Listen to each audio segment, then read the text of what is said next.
Estamos de vuelta y en esta ocasión aprenderemos a derivar las funciones que dependen unas de otras. Entendamos primero qué son las funciones compuestas.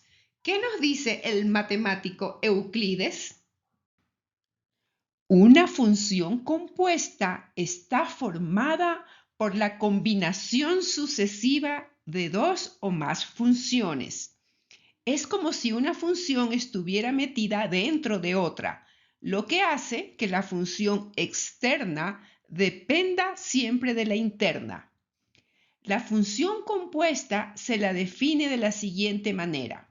Aquí tenemos g de x, que es la función interna, y acá tenemos la función externa, que es f de g de x, ¿verdad? La escribimos también de esta otra manera y la leemos como f compuesta con g. Para poder entender las derivadas de las funciones compuestas, primero entendamos qué es una función compuesta, conociendo cómo funciona un juego de engranajes construido de acuerdo a la figura, ¿verdad? Observemos y analicemos junto al matemático Euclides este juego de engranajes. El engranaje A impulsa al B y el engranaje C impulsa al D. El engranaje A impulsa al B y el engranaje C impulsa al D. Cuando el eje X gira una vuelta, el engranaje A también gira una vuelta. Cuando el eje X gira una vuelta, el engranaje A también gira una vuelta. De la misma manera, si el eje Y completa una vuelta, el engranaje D también completa una vuelta. Si el eje Y completa una vuelta, el engranaje D también completa una vuelta. Observe que los engranajes B y C giran sobre el mismo eje U. Mire aquí, el engranaje B y C giran sobre un mismo eje U. Por lo tanto, si el eje U gira una vuelta, los engranajes B y C también giran una vuelta al mismo tiempo a pesar de la diferencia de sus tamaños. Entonces, si el eje U gira una vuelta, el engranaje B y C también giran una vuelta al mismo tiempo a pesar de la diferencia de tamaños. Entonces, nos preguntamos, ¿cuántas veces debe de girar el engranaje A? ¿Cuántas veces debe de girar el engranaje A para que el engranaje D complete una vuelta? Para que este engranaje D complete una vuelta. Sigamos analizando. Para que el engranaje D complete una vuelta, depende del número de vueltas de C, ¿verdad? Para que este tenga una vuelta, el D, depende del número de vueltas de C. Y una vuelta del engranaje B depende del número de vueltas de A. Y una vuelta del engranaje B depende del número de vueltas de A. La dependencia de los engranajes para este caso se aplica de izquierda a derecha. Estoy aquí de izquierda a derecha, es la dependencia, ¿verdad? Este depende de este y este depende de este. Es decir, el eje Y depende del eje X, pero con el intermediario del eje U. El eje Y va a depender del eje X, pero con el intermediario del eje U. Seguimos analizando. Si comparamos los engranajes y contamos sus dientes, podemos observar que el engranaje D es 4 veces más grande que el engranaje C. El engranaje D aquí tiene 40 dientes y el engranaje C tiene 10 dientes. Por eso decimos que el engranaje D es 4 veces más grande que C. Por lo tanto, el eje U debe girar 4 vueltas para que el eje Y gire una vuelta. el eje U debe de girar 4 vueltas para que el eje Y gire una vuelta. Es decir, para que se muevan los 40 dientes, giren los 40 dientes, el eje U debe de hacer girar el engranaje C 4 veces, ¿verdad? ¿Y cómo lo escribimos en una función? Esto lo escribimos de esta manera. Y es igual a 4U, es decir, por una vuelta de Y equivale a 4 vueltas de U. Pero como es una función en movimiento, pues lo tenemos que derivar. Y como tenemos estas dos variables Y y U, decimos dy sobre du, que es la derivada, es igual a 4. 4 es la derivada de esta función. Y esto quiere decir que por una vuelta de Y o para una vuelta de Y voy a necesitar 4 vueltas de U. Esto de aquí se lo conoce como razón de cambio del eje Y respecto al eje U. Esta relación de dependencia se llama así. Muy bien, seguimos. El engranaje B es 2 veces más grande que el engranaje A. El engranaje B tiene 20 dientes y el engranaje A tiene 10 dientes, por lo que decimos que B es 2 veces más grande que A. Por lo tanto, el eje X debe girar 2 vueltas para que el eje U gire una vuelta. El eje X debe de girar 2 vueltas para que el eje U gire una vuelta. Es decir, para que se muevan los 20 dientes o giren los 20 dientes, el eje X debe hacer girar al engranaje A 2 veces, ¿verdad? Muy bien. ¿Y cómo lo escribimos en una función? Lo escribimos así. U es igual a 2x. Una vuelta de U equivale a 2 vueltas de x. Muy bien. Y como es una función en movimiento, esto se está moviendo, pues vamos a derivarla. Aquí tenemos la variable u y x y decimos du sobre dx. La derivada, que es la derivada, es igual a 2. O sea, 2 es la derivada de esta función, ¿verdad? Y esto quiere decir que por una vuelta de u voy a necesitar 2 vueltas de x. Esa es la relación de dependencia. Y esto lo llamamos razón de cambio del eje U respecto al eje X. Pero ¿cómo relaciono Y con X? ¿Cómo yo voy a relacionar el eje Y con el eje X?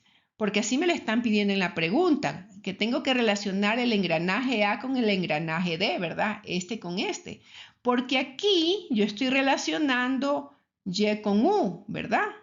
Y acá yo relaciono U con X, ¿ya? Pero necesito relacionar Y con X. Muy bien, entonces lo hacemos a través con las derivadas y las vamos a combinar. Entonces decimos que dy sobre dx es dy sobre du, que es la de aquí, multiplicado por du sobre dx, que es la de acá. Y este valor de aquí es 4, que lo cogemos de aquí, y esta de aquí es 2, que lo cogemos de acá. Y me queda esto, ¿verdad? Entonces, tenemos dy sobre dx, ya estamos relacionando esos dos ejes, es igual a 8. Y eso quiere decir que por una vuelta de y o para una vuelta de y voy a necesitar 8 vueltas de x, ¿verdad?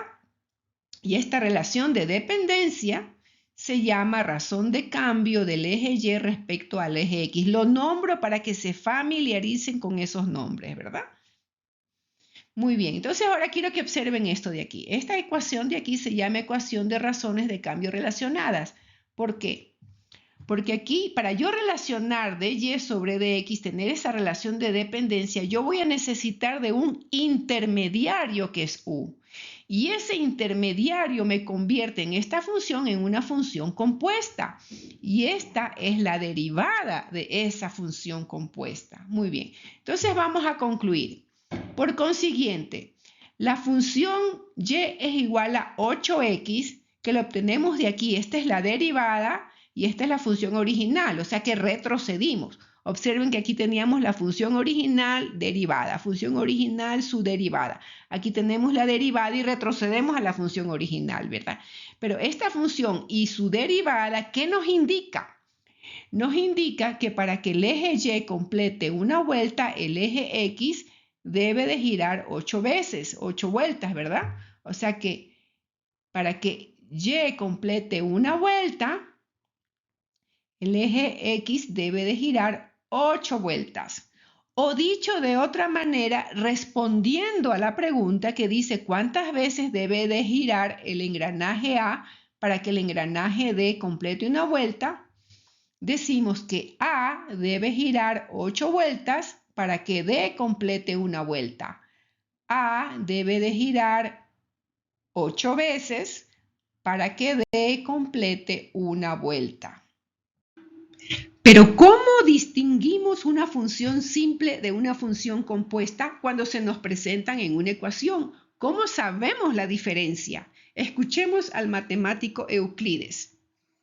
La función polinomial simple contiene en la base de sus potencias solamente una variable independiente x. Aquí podemos ver esta potencia base exponente y en la base existe solamente una x. Si la base está compuesta, esta se convierte en la función interna. Aquí podemos observar la base ya no es solamente una x, la base está compuesta, ¿verdad? Y esa base compuesta se convierte en la función interna. Y la potencia en sí, o sea, de base con su exponente, sería la función externa. La función trigonométrica simple contiene en su ángulo solamente una variable independiente x. Aquí vemos la función trigonométrica y el ángulo es solamente una x. Si su ángulo está compuesto, este se convierte en la función interna. Aquí observamos que ya el ángulo no es solamente una x, ahora está compuesta porque ahora es x al cuadrado. Y ese ángulo, solamente ese ángulo compuesto, se convierte en la función interna. Y la función externa vendría a ser pues la función trigonométrica en sí, de la función seno, ¿verdad? Ahora observe aquí este otro caso. Puede ser que se me presenta una función trigonométrica en potencia. ¿Qué quiere decir esto? Que esto de aquí lo puedo escribir de esta otra manera, base exponente en una potencia. Aquí yo estoy elevando al cuadrado solamente el ángulo. Acá se eleva al cuadrado la función, pero al reescribirlo esto se convierte pues en una potencia, ¿verdad? Entonces esta base ya no es solamente una x, ya sería una base compuesta y esa sería la función interna, ¿verdad? Es como en el caso de acá, exactamente igual. Estamos en un caso similar de una base compuesta. Y la potencia en sí de base con exponente se convertiría en la función externa. La función radical simple contiene en su radical solamente una variable independiente x. Aquí tenemos solamente una x dentro del radical. Entonces sería una función simple. Pero si su radical está compuesto, este se convierte en la función interna. Entonces aquí observamos que lo que está dentro del radical ya no es solamente una x, ahora está compuesto, es una x al cuadrado, ¿verdad? Y solamente ese radicando, o lo que está dentro del radical, solamente esa expresión se convertiría en la función interna. Y la función externa sería propiamente dicho la función del radical. La función exponencial simple contiene en su exponente solamente una variable independiente x. Observe que aquí tenemos una función exponencial y el exponente, que en donde está la variable independiente x, solamente es una x. Si su exponente está compuesto, esta se convierte en la función interna. Aquí podemos observar que el exponente ya no es solamente una x, ya es x al cuadrado. Y solamente el exponente compuesto se convierte en la función interna. Y la función exponencial en sí de e elevado a algo, ya sería pues la función externa. Repasemos para concluir. La función interna es la expresión que contiene la variable independiente x. y se la ubica en una base compuesta de una potencia. Aquí está, base compuesta de una potencia, base compuesta de una potencia. Esa es la función interna, ¿verdad? Se le ubica en un ángulo compuesto. Aquí tenemos un ángulo compuesto. Ahí está, esa es la función interna. Se le ubica en un radical compuesto. Aquí está lo que está dentro del radical, que está compuesto. ¿Ya? Ahí está, esa es la función interna. Y se le ubica en un exponente compuesto. Aquí tenemos el exponente. Solamente el exponente que está compuesto viene a ser la función interna. Al existir una función interna, indica que existe una función externa, por lo que toda la función se convierte en una función compuesta. Entonces, toda la función, porque existe también una función externa, toda la función se convierte en una función compuesta. Hasta aquí este video. Descansemos y despejemos la mente. Y ahora que ya entendemos qué es una función compuesta, en el próximo video veremos la famosa e icónica regla de la cadena, la que deriva a las funciones compuestas. Acabas de ver un extracto de un modelo de clase. Si quieres ver la clase completa y más videos como este, búscame en udemy.com bajo el curso Cálculo Diferencial con Hipólito Hipotenusa. Espanta tus miedos y cumple tus sueños. Nos vemos en clase.